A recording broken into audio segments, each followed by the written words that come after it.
What's going on YouTube? This is DMV Reefer, back with another video, and I just wanted to talk about the tank for a little bit.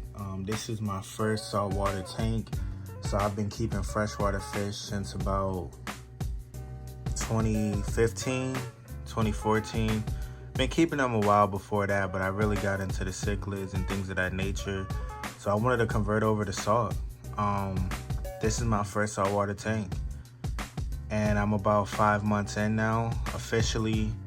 As you guys can see, things are going well. Kind of changed up a little bit of the landscape and the rock work. Excuse the particles flowing in the water. I do have a pistol shrimp, and he's a little agitated because I just did a water change, so that kind of blew some of the sand around, so the filter is gonna eventually clear that up, so excuse the mess. But I wanted to give you guys a cutthroat video. Not much editing, not much filtering. This is just what the tank looks like. The lights just came on about an hour and a half ago, so a lot of corals are still waking up. And I'm an honest guy. All I have on is the orange filter to give you guys a better view of the corals. But this is it.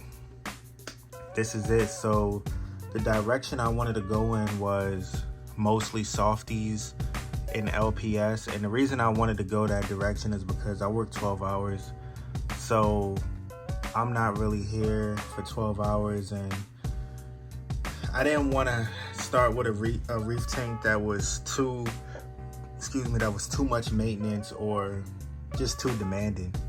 I'm a simple guy. I have a life outside of this. I'm not always home. I'm a young guy. I'm only 27 years old, so I'm constantly on the go,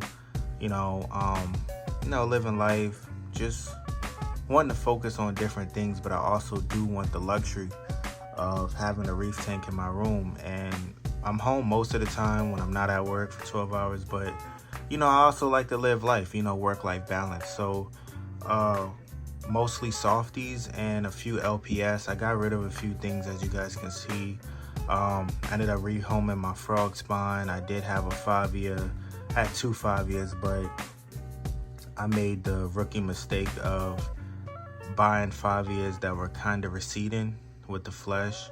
So that was my fault, and I probably could have kept them in a tank long enough for them to reheal and regrow, but I didn't really want to go through that headache or anything, so I just kind of rehomed them. I did pick up this guy right here, a frozen grape scolie, and there's my hammer in the bag. There's an acan, there's a redactus mushroom. I think the most important thing that's there is is the black widow anemone. And I know a lot of people might be thinking like, oh, you had to wait 6 months or you had to wait a year before you can add an anemone to the tank. So my situation was a little different. I got a little bit of live rock that was from established reef tanks from some of the local fish stores in my area, so that kind of sped up the process. I also do weekly water changes on this tank, probably a week and a half, a little shy of 2 weeks, when I can get around to it.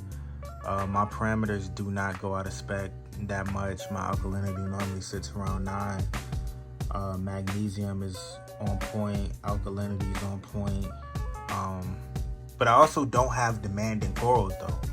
I don't have anything that is sucking that much out, that much magnesium, that much calcium. The bubble coral right there is fairly simple. Let me see if I can zoom in. That guy is fairly simple. The Lobo is a slow grower. The Scolia is new.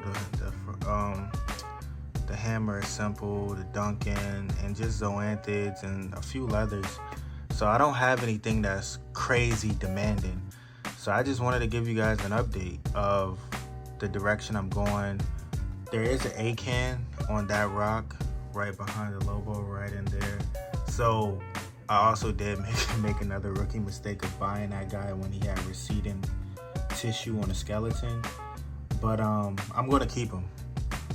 I'm gonna see if I can, I don't know, if it'll regrow itself, if it'll come back, maybe so, yes, no, I'm not sure. But I just wanted to encourage you guys out there. For me, this is my first reef tank.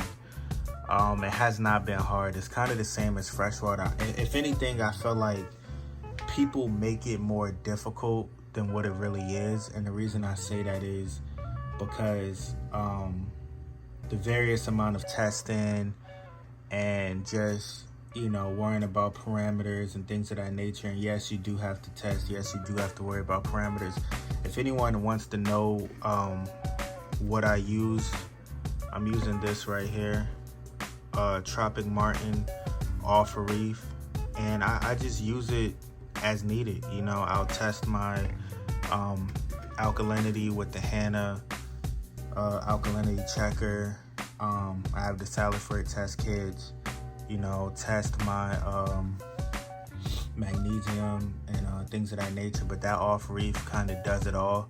And since I do a weekly water change, my parameters don't go that far out of spec. You know, I don't heavy feed. I do feed the corals reefroids every now and then. Like, I feed that sparingly, you know, just due to what it can do to your water. But mostly the main thing I feed is Reef AB Plus, and I might add a few drops of Oyster Feast in it, and that's it. As you guys can see, I'm just filming off my iPhone. I don't have a crazy setup, just filming on my iPhone, and things are pretty decent. I'm filming in 4K, but as you guys can see, the corals do look good. I probably could get a better camera to get a more you know, professional point of view on the video. But yeah, this is it. This is the reef tank, guys. 5 months NANO REEF. Let me know what you guys think below on ideas, things maybe in the video you can see that I can do a little different. I'm open to criticism, I'm open to feedback. But here you guys go. Yeah, I still have the pistol shrimp and the goby, 2 super snowstorm clowns. Those guys are doing pretty good. I'm not sure if they're paired up yet, but they've been showing signs of, you know, just the male kind of getting the jitters and looking like he's submitting to the female. They were interested in, I had a rainbow bubble tip in here, but I took it out when I got the Black Widow. They're not really showing signs of interest in hosting a Black Widow anemone yet, but then again, it's not that big. It's still small, maybe only like 2.5 inches across, if that. So maybe if it gets bigger, they might show a little bit of signs of interest in it. But yeah, here's the reef, guys. This is simple tank, simple setup, nothing too crazy. After I do a water change, I do add a little bit of Microbacter 7. But other than that, that's it. Here's the reef tank, guys. Let me know what you guys think. Please like, comment, and subscribe. Thanks.